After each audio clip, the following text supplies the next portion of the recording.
I'm Paul Llewellyn, and welcome to Rainmakers, where we share the stories of those making a difference in their communities.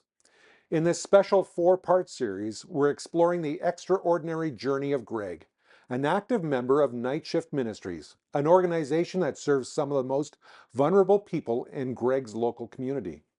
In our first episode, we learned about Greg's experiences as an adopted child and the deep pain of losing both his brother and father. Today, we continue Greg's story, delving into two more pivotal events that would shape his life and ultimately lead him to his faith and his calling: the heartbreaking loss of his daughter Julie and the financial struggle that brought him to the brink of bankruptcy. It's a powerful story of love, resilience, and redemption, and I'm so honored to share it with you. Greg, welcome back to Rainmakers. Thank you, Paul. It's a pleasure to be here. It's great to have you on set here, hearing your stories. So we heard it a little bit about it on our first episode, but on this episode, I want to hear more about your story with your daughter Julie. What was she like, and how do you remember her today? Oh, I remember very vividly to this day. She was a beautiful little girl, 4 years old, had blonde hair with ringlets, you Mm. know, and talked with a little lisp, And I can remember one scene where she was chasing after my oldest son, Robert. There was 2 years between their age.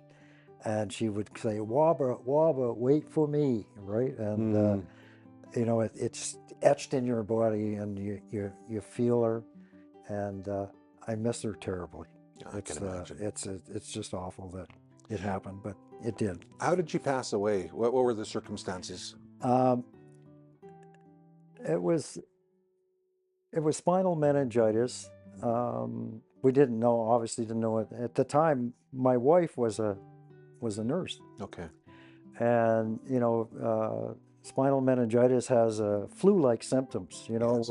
which is very common amongst a young child. You have a high temperature, Mhm. and uh, and Susan couldn't get the temperature down, and so she rushed her to the hospital, and I had been I was working, and so they put her in the hospital, and I was working, and they reached me and called me and said, "You need to get to the hospital." Mhm. As you remember in my first episode, that dreaded call, and that, Yeah.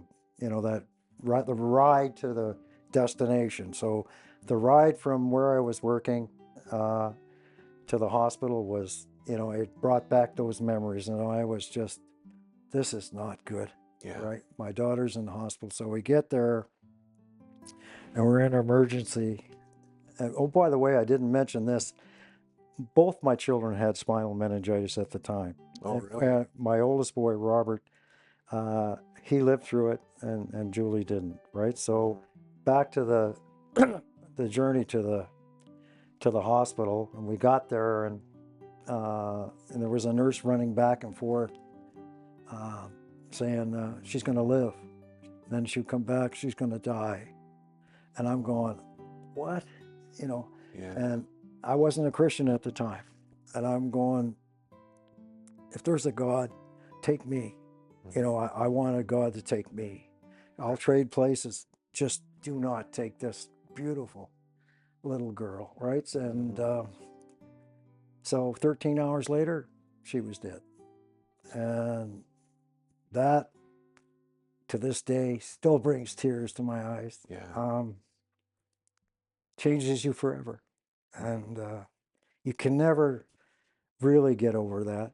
You asked me the question of how do I remember? I remember, we'll talk about certain things, but there's a picture of her leaning up on a boat at the bow, not the bow, the stern of the boat, rowboat on a dock, Mm-hmm. and she's in her little bathing suit, and she has her little dolly with her, and those are the things that you remember, and yeah, you never get over that.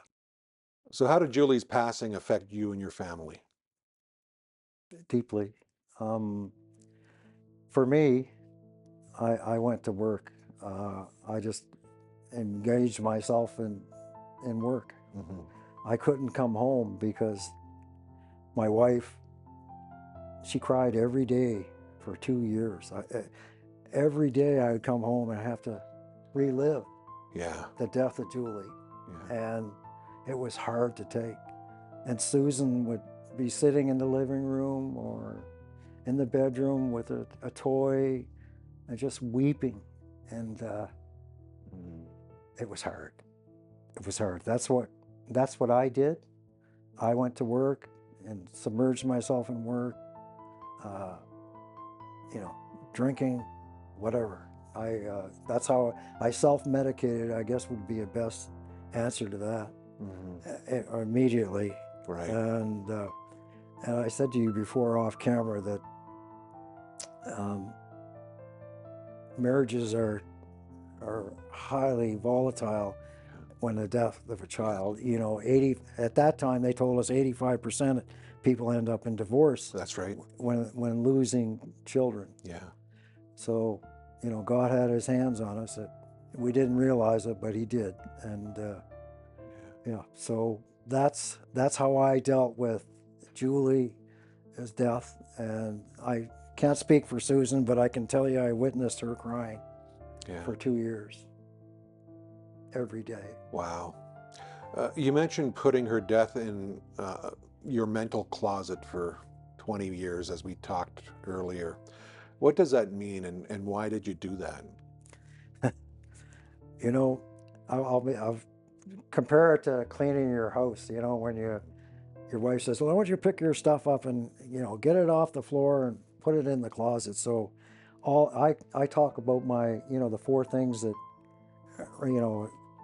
affected me in my life and were crucial in my ministry. I just throw it in the closet. So I would just throw the death of Julie in the closet. I called it my stuff, and I threw it in the closet and I forget about it. I don't want to talk about it. I'll just move on. Right. That's how I dealt with it. Yeah. Like I said, I don't want to talk about it. It hurts too much.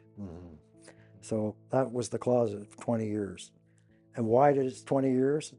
Well, we did a bike ride across Canada to sell, to raise money for spinal meningitis and for me to heal from the death of Julie. Right. So it took 20 years for So, that. so you did a bike trip called Journey for Julie. Yes. It sounds incredible, but what motivated you? What was your motivation to Yeah. do that all across Canada? Yeah. It started out, I used to work for a man named Russ McCann, who actually led me to Christ. And he he owned the company that I worked for, and I later became business partners with him. Anyway, that part is a long story as well. But he, one day we were mentoring. He used to volunteer with me at night shift. We were mentoring a guy.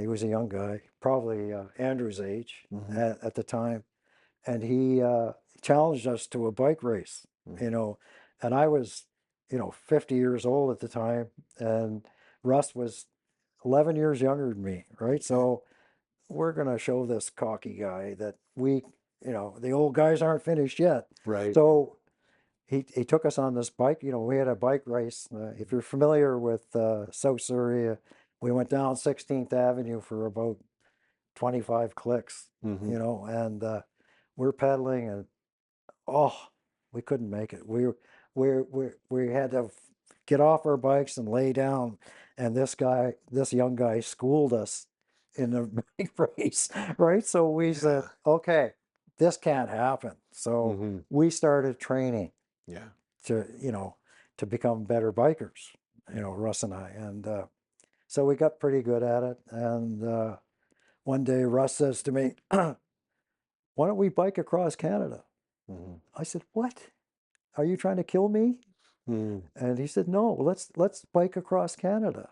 I said, Russ, that's a big undertaking. So anyway, long story short, and what motivated me mostly was there was a young guy that worked for us, and he said, well, Russ, he'll make it, but you, Greg, I don't think so. I was a fat guy, and you're not going to make it. And I said to myself, okay, buddy, I'm going to make it, Mm-hmm. right? If I can live through the death of a child, I can make it. I can make it, Mm-hmm. right? So that's how I looked at it, and that's how the challenge started. Mm-hmm. But I'd learned as we went on the ride that it was way that God was going to heal me. Wow. For every day we had to talk about Julie. Every Really? day. Anyway, yeah. So the bike trip was for Julie's It was remembrance. called Journey for Julie. Journey for Julie. So Yeah, every day you were processing Julie's death. yeah, and it started, at the time we had a CBC Mm-hmm. had a public announcement Mm-hmm. announcing as we went across Canada, this ride for Julie, bike journey for Julie. But I never forget it. I went downtown Vancouver to the CBC building, Mm-hmm. and they put me in a little sound booth, like a cubicle. Mm-hmm. And remember, I hadn't talked about Julie for 20 years. I'm in there, and the voice comes across in the in the room or in that cubicle. Okay, talk about Julie, Mm-hmm. right? So I'm standing there talking about Julie, and the tears running down my cheeks, reminiscing about Julie. And I hadn't talked about her for 20 years. So that was basically the start of where we went. Yeah. So how much did you raise for spinal meningitis? We raised $40,000. Amazing. Yeah. What year did this take place in that you biked across Canada? It's Journey for Julie 2005. I was 51 years of age, and Russ was 40. And the two of us went across. I mean, I can tell you about, where we started. We started it in Crescent Beach. Yeah. And our first leg of the ride was to Camp Hope, Really?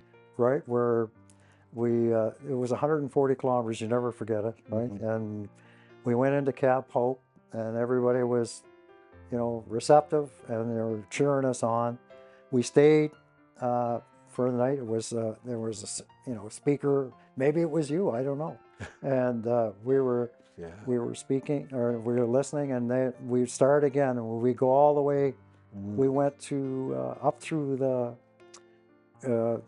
mountains. You know where Hope it starts to, when That's you right. turn left, when you come out of Camp Hope, everything starts to climb.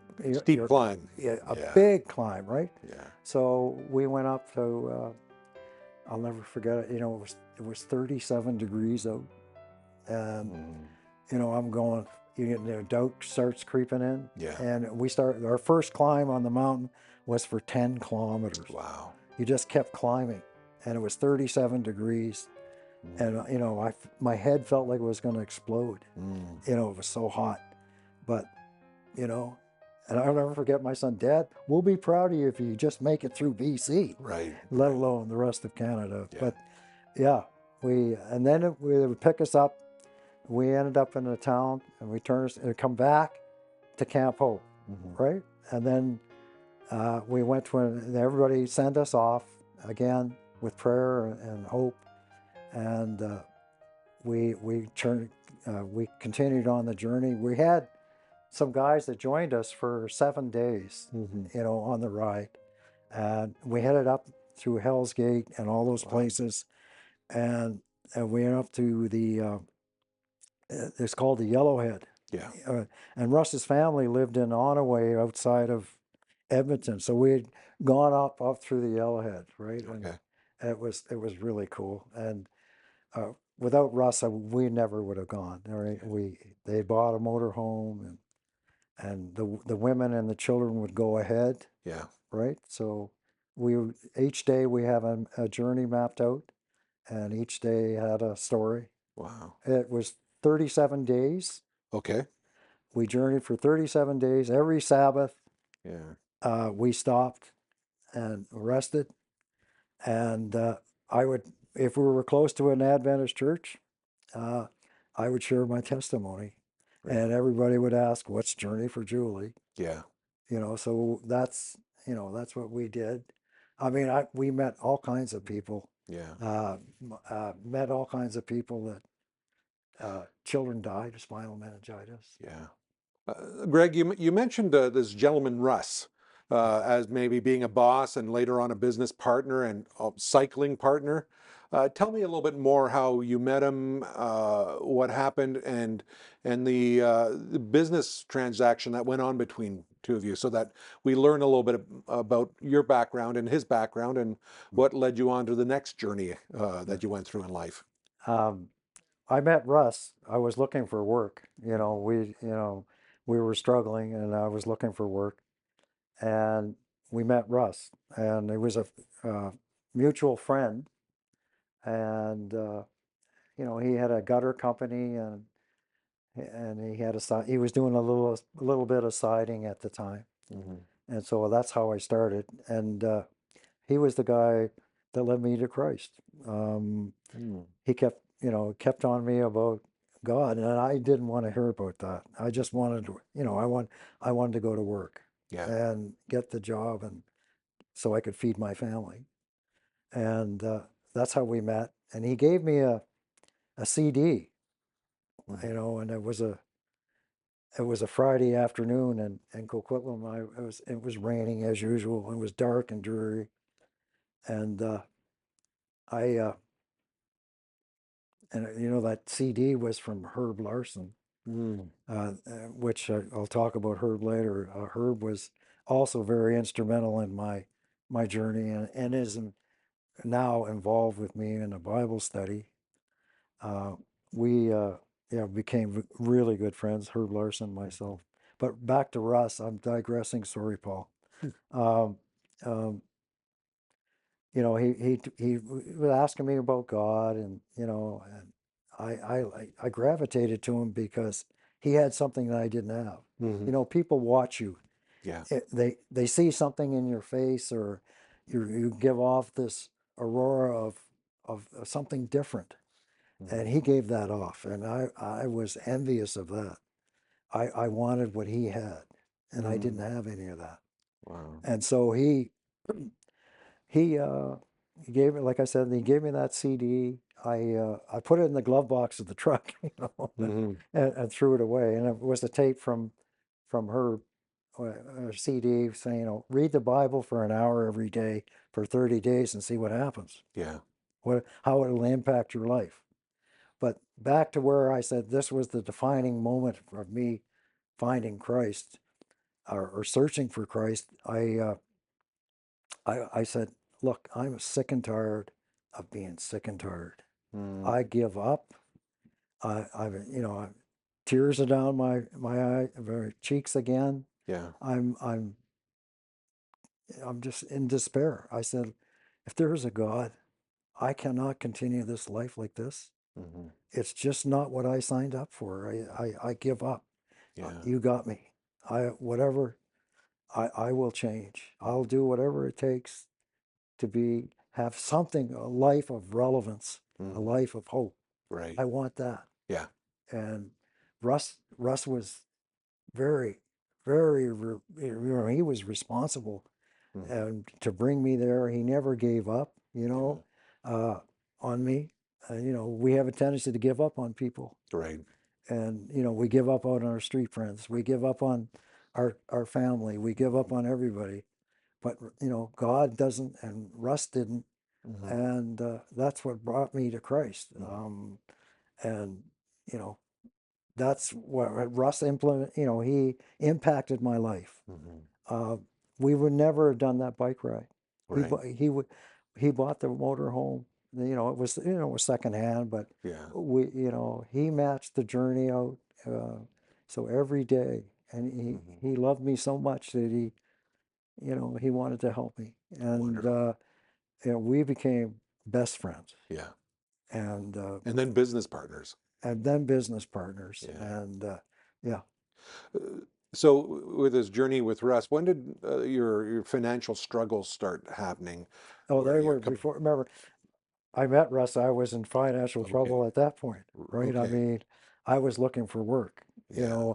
My lawyer, when I was living in Halifax at the time, and we moved to BC. Hmm.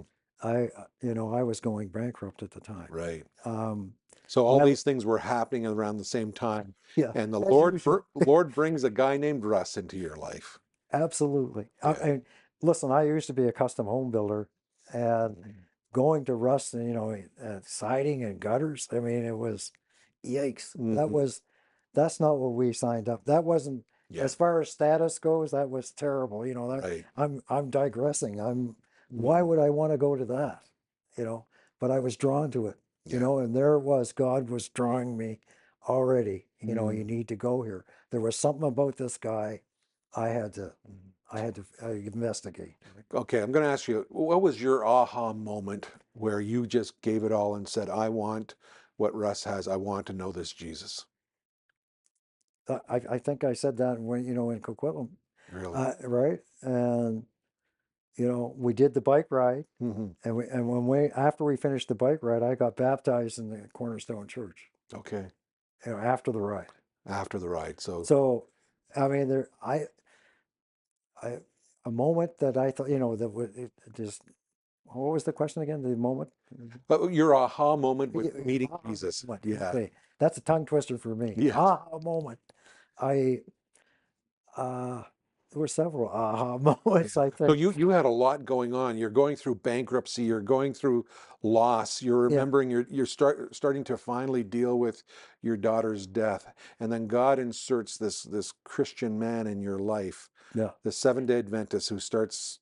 starts telling you about Jesus. Yeah. I mean, remember I was working for him at the time, and we Yeah. were in Coquitlam, Yeah. and and I was fed up of listening to Russ about talking about God all the time, and and I was tired of it. But in the same breath, I was sick and tired of my life, Right. Right. like I said, and that aha moment was probably a Friday afternoon in that truck, Okay. and I cried out to God, Yeah.